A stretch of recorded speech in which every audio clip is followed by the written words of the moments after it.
name is Terry, and this is Roscoe. Welcome to our little corner of the internet where we explore the hypothesis of if watching a life changes it by a series of small experiments conducted by me, approved by Roscoe, and watched by you.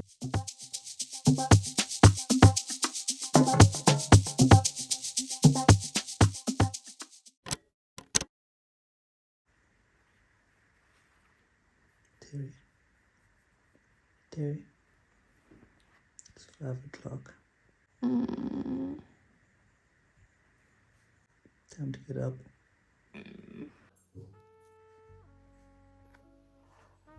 What you looking at? Socks.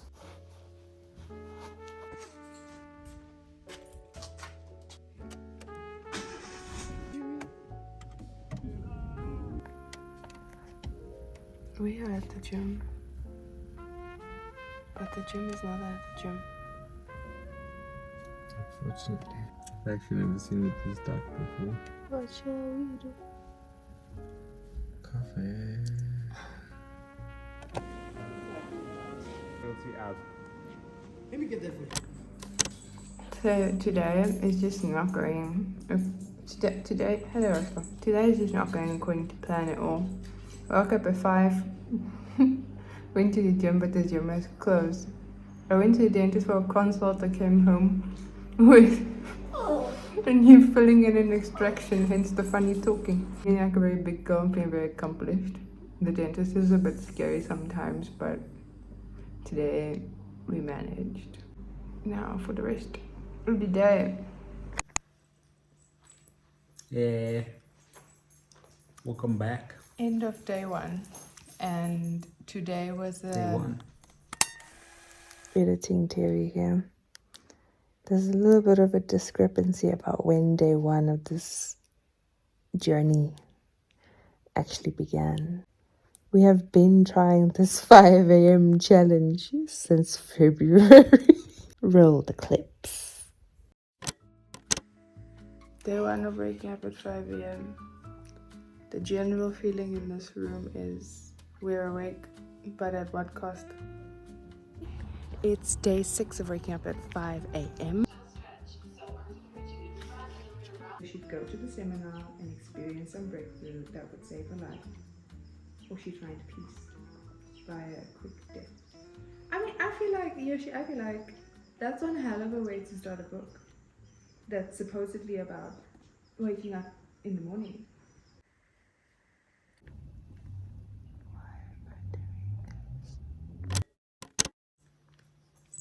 It's been a rough day. Nothing has gone according to plan. We'll check in again tomorrow. Say that one more time. Please, can I use a nap card? It's 5 o'clock. I was talking to T about how awake I am during my nap. So I've been saying, why don't you just get up? I don't want to be out of bed right now. It has come to my attention that dire measures are needed to ensure the success of this mission.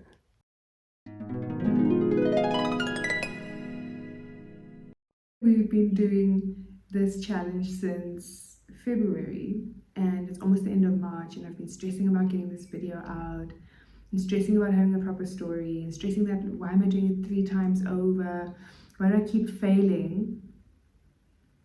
When I realized that I've just conducted the experiment in triplicate, just good science, and patterns have emerged.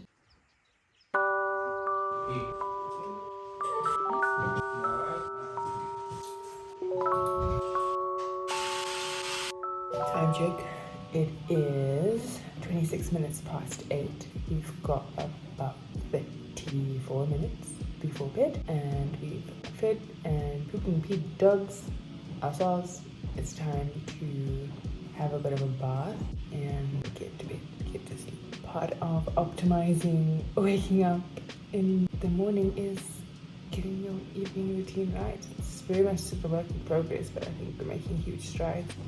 Usually by this time we'd still be on like a second or third episode of Come Dine With Me or something else. So self-restraint and willpower and whatnot, and off we go.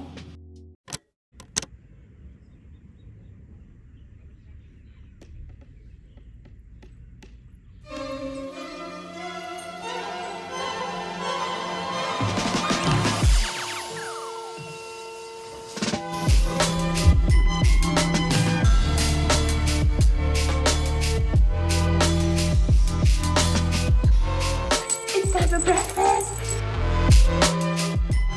Alright, breakfast is done.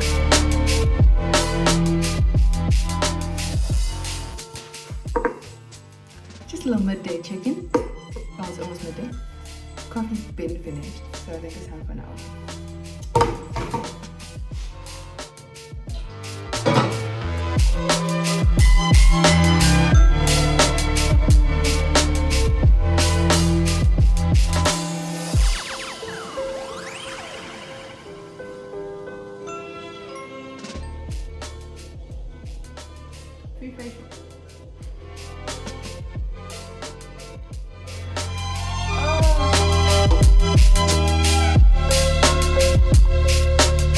This morning, feeling mostly productive. I was doing great and then I got distracted by my phone. So what I'm going to do is just put it in the other room, put on charge so I can film the rest of the day later. And get it out of my sight so I can have like a 5 on the productivity feeling today. That'll be so nice. All right, over and out. See you later. And we've come to the end of today, which is day 6 of collecting data around my mood, productivity, and sleeping habits, which is what I wanted to do originally with this experiment. But now that I've gathered at least a week's worth of actual data, come tomorrow, the idea is to analyze it, give you guys the trends, give you my insights, and let you know what is the outcome of this experiment that I've accidentally conducted in triplicate with only one data set. But it's fine. It's science. It makes sense. Thanks for joining me today. So that concludes the experiment of if I can become a morning person. As we just recap, there were 2 main themes. 1, I can wake up early if sleep quality was decent. And 2, that my morning routine is an emotional reset. So I just wanted to go over some of the other trends and insights and give a little bit more context about those 2. Sorry about my voice. So my bedtime and sleep time were quite consistent. I often went to bed between 9 and 10, which is not always ideal. I would have wanted it to be between 8 and 9. But with Sonella only arriving home at 7:30, that's a bit challenging to fit an entire nighttime routine, including eating and bathing and decompressing in 30 minutes is a little bit ambitious. And at the time I did not have a wearable device of any sort to track my sleep quality, so it was perceived sleep quality, which seemed to be mostly good, but it dipped, and this is very in line with the literature. It dipped strongly in the presence of alcohol, late caffeine consumption, so anytime I had caffeine after 1 or 2 p.m. and the presence of high stress. Yes, and also eating later in the day. So if dinner happened around 8 instead of 7, that usually knocked on my sleep quality quite a bit, which I found very interesting. So obviously waking up felt more difficult after days of perceived decreased sleep quality, which were impacted by stress, alcohol, and late eating and late caffeine consumption. And on days like this, now okay, so we've all heard Andrew Huberman, we've all heard the light particles in your eyeballs as soon as possible, something about something, not adenosine.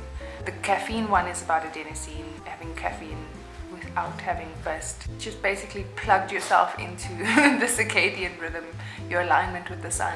Early morning sun exposure is very challenging already at the time of the year that this video was filmed, because the sun was only rising around 6 and we'd be up from 5. So that's an hour of our lives sort of in the dark before you can get any sort of sun exposure. But looking forward to seeing how that is different in the summer when sun does rise around 5. So I think I'll repeat this experiment at some point. Yeah, so on the days where sleep quality was impacted by the caffeine or the food or whatever it was, alcohol, it seemed that I was at a lower perceived level of alertness and increased distractibility later in the day, which I also found quite interesting. But the most interesting part is that it seems like having a morning routine mitigated that effect to an extent. So the act of waking up, doing some form of movement, whether it's the gym or going for a walk, any form of movement, breakfast. I didn't journal or anything extra just yet. That's not yet part of my morning routine.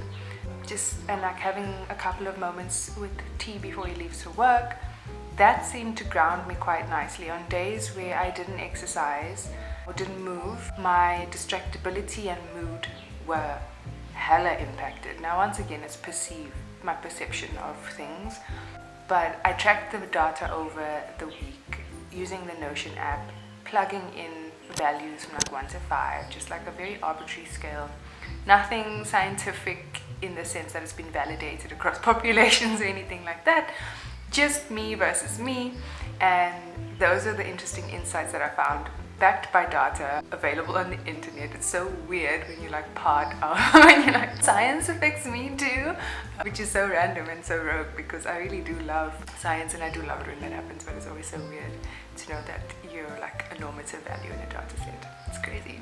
Has anything else to share with you guys? I've been yapping for almost 10 minutes. My emotional tone is strongly tied to my sleep and morning experience. I got that already. Right, so based off of the experimental data logged in the last week of this experiment, I function best on 7.5 to 8 hours of sleep. Now I don't know if this is accurate because I've ran a different experiment a year or so ago where I trialed sleeping 9 hours a night and I felt great, but I didn't tie that in with waking up at 5.